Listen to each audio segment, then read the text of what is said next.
और चलिए ज्यादा बातचीत के लिए हमारे साथ एडिटर इन चीफ अनुराग चड्ढा जी जुड़ चुके हैं।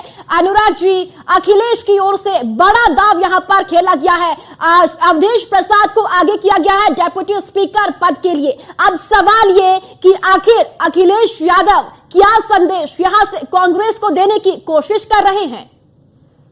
देखिए, समाजवादी पार्टी के जो सूत्र हैं उन्होंने ये खुलासा किया है कि जो डिप्टी स्पीकर पद है उसके लिए अवधेश प्रसाद का नाम अखिलेश यादव दे सकते हैं। अब यहाँ से आप पिक्चर समझने की कोशिश करिए कि अखिलेश यादव मैसेज क्या देना चाहते हैं। देखिए, उत्तर प्रदेश में अखिलेश यादव ने पीडीए का गठन किया था, कांग्रेस के साथ यहाँ उनका समझौता था, चुनावी समझौता। उसके बाद यहाँ पर आप देखिए समाजवादी पार्टी और कांग्रेस इन दोनों के अच्छे दिन आए और कांग्रेस जो उत्तर प्रदेश में लगातार जीरो की तरफ बढ़ रही थी, तो अखिलेश यादव के सहयोग से कांग्रेस ने यहाँ पर अच्छी खासी सीटें जीती। उसके बाद आप देखिए जब अखिलेश यादव दिल्ली पहुंच गए तो यहाँ पर कांग्रेस की तरफ से जो मुझे लगता है गठबंधन धर्म का पालन ढंग से नहीं किया जा रहा था, क्योंकि जब स्पीकर पद के लिए कांग्रेस ने अपनी तरफ से के सुरेश का नाम दिया तो उस वक्त जो मेरी जानकारी है उसमें अखिलेश यादव से कोई बातचीत नहीं की थी। इसके अलावा रातों रात अचानक Sonia Gandhi leader of opposition की चिट्ठी जारी कर देती हैं, जबकि अगर आपका गठबंधन है किसी भी क्षेत्रीय पार्टी के साथ और समाजवादी पार्टी देश की तीसरी बड़ी पार्टी बन चुकी है, तो ऐसे में बिना अखिलेश यादव से बात किए बगैर लीडर ऑफ अपोजिशन तय कर दिया जाता है।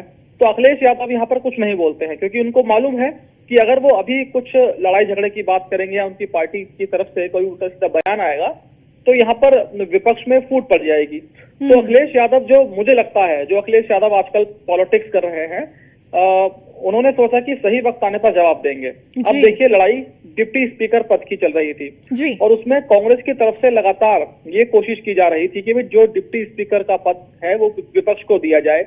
लगातार कांग्रेस के नेताओं के बयान आ रहे थे, तो अखिलेश यादव ने सही समय को भांपते हुए जो अवधेश प्रसाद है उनके नाम को आगे कर दिया। और मेरी जानकारी ये है कि दिल्ली में तमाम जो कांग्रेस के बड़े नेता हैं उनको भी उन्होंने मैसेज दे दिया है कि जो डिप्टी स्पीकर पद होगा उसमें अवधेश प्रसाद कॉन्टेस्ट करेंगे। तो यहाँ पर आप ये देखिए कि अखिलेश यादव की पॉलिटिक्स क्या है। अखिलेश यादव ने कहीं ना कहीं सुपर मैसी का मैसेज दे दिया है। उन्होंने ये कहीं ना कहीं बताने की कोशिश की है कि भाई दिल्ली में मैं कांग्रेस के पीछे पीछे नहीं चलूंगा। कांग्रेस अगर उत्तर प्रदेश में चुनाव जीती है तो वो पीडीए की बदौलत जीती है, समाजवादी पार्टी की बदौलत जीती है।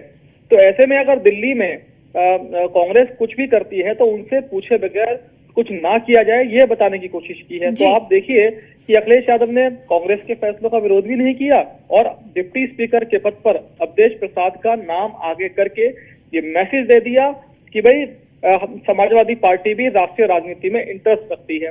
इसके अलावा तीसरी बात आप ये समझिए कि जो अखिलेश यादव का फ्लोर मैनेजमेंट है वो कांग्रेस के फ्लोर मैनेजमेंट से बहुत अच्छा है।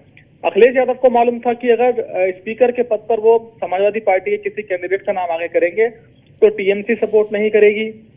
इसके अलावा और भी कई जो दल है सहयोगी दल वो उनको सहयोग नहीं करेंगे। लेकिन अगर डिप्टी स्पीकर के पद पर समाजवादी पार्टी अवधेश का नाम देती है तो अखिलेश यादव के रिश्ते टीएमसी की जो प्रमुख हैं ममता बनर्जी उनके साथ बहुत अच्छे हैं। इसके अलावा अखिलेश यादव एक मैसेज देने की कोशिश करेंगे कि देखिए, मैंने तो एक दलित चेहरा आगे कर दिया है और दलगत राजनीति से ऊपर उठकर सभी दलित को सहयोग करेंगे। और वो भारतीय जनता पार्टी के नेताओं से भी कहेंगे कि एक दलित चेहरे को आप लोग सपोर्ट करिए और इसमें आप दलगत राजनीति से ऊपर उठिए। तो कहीं ना कहीं वो बीजेपी को फंसाने का भी काम करेंगे। सर, क्या यहाँ पर जो भाजपा का धार्मिक कार्ड है उसे फेल करने की कोशिश भी अखिलेश यादव ने यहाँ पर की है अवधेश प्रसाद को आगे करके?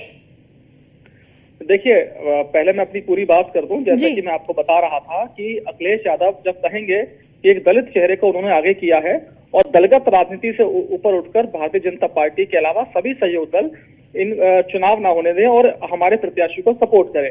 अगर भारतीय जनता पार्टी अवधेश प्रसाद के नाम पर विरोध करती है तो कहीं ना कहीं अखिलेश यादव और कांग्रेस ये कहेगी कि भाई एक दलित उनसे बर्दाश्त नहीं हो रहा है डिप्टी स्पीकर के पद पर, तो कहीं ना कहीं दलितों में एक गलत मैसेज जाएगा। इसके अलावा अब उन्होंने अखिलेश यादव ने ये मैसेज भी देने की कोशिश की, जो आपने भी क्वेश्चन पूछा कि बीजेपी के धार्मिक कार्ड को फेल कर दिया है। तो देखिए, बीजेपी का धार्मिक कार्ड तो उसी वक्त फेल हो गया था जब उत्तर प्रदेश में प्रयागराज और अयोध्या से भारतीय जनता पार्टी सीटें हारी थी। ये दोनों ही धर्म नगरी हैं और अयोध्या तो देखिए आप किस तरह से भारतीय जनता पार्टी ग्राफ को ऊपर ले गई थी उस वक्त। अगर राम मंदिर के उद्घाटन के कुछ दिन बाद चुनाव हो गए होते तो मुझे नहीं लगता कि उत्तर प्रदेश में आज जो जिस स्थिति में भारतीय जनता पार्टी है उस स्थिति में होती। तो लेकिन अब अखिलेश यादव ने ये भी मैसेज देने की कोशिश की है कि भाई देखिए, अब आपके राम नहीं चलेंगे, मेरा अवधेश चलेगा। जी सर, एक सवाल ये भी कि पीडीए के फॉर्मूले को लेकर अखिलेश यादव आगे चल रहे हैं, केंद्र में भी पीडीए का फॉर्मूला अपनाया जा रहा है। क्या अब भारतीय जनता पार्टी या फिर एनडीए कहें, उसके पास अब पीडीए के लिए कोई काट अब नजर आती है? देखिए, उत्तर प्रदेश में पीडीए फॉर्मूला सफल होने के बाद अखिलेश यादव निश्चित तौर पर जो नेशनल पॉलिटिक्स है उसमें पीडीए फॉर्मूले को अपनाने की कोशिश करेंगे। जी। अब आप देखिए कि अभी आप दिल्ली को छोड़ दीजिए, पार्लियामेंट की पॉलिटिक्स अलग है।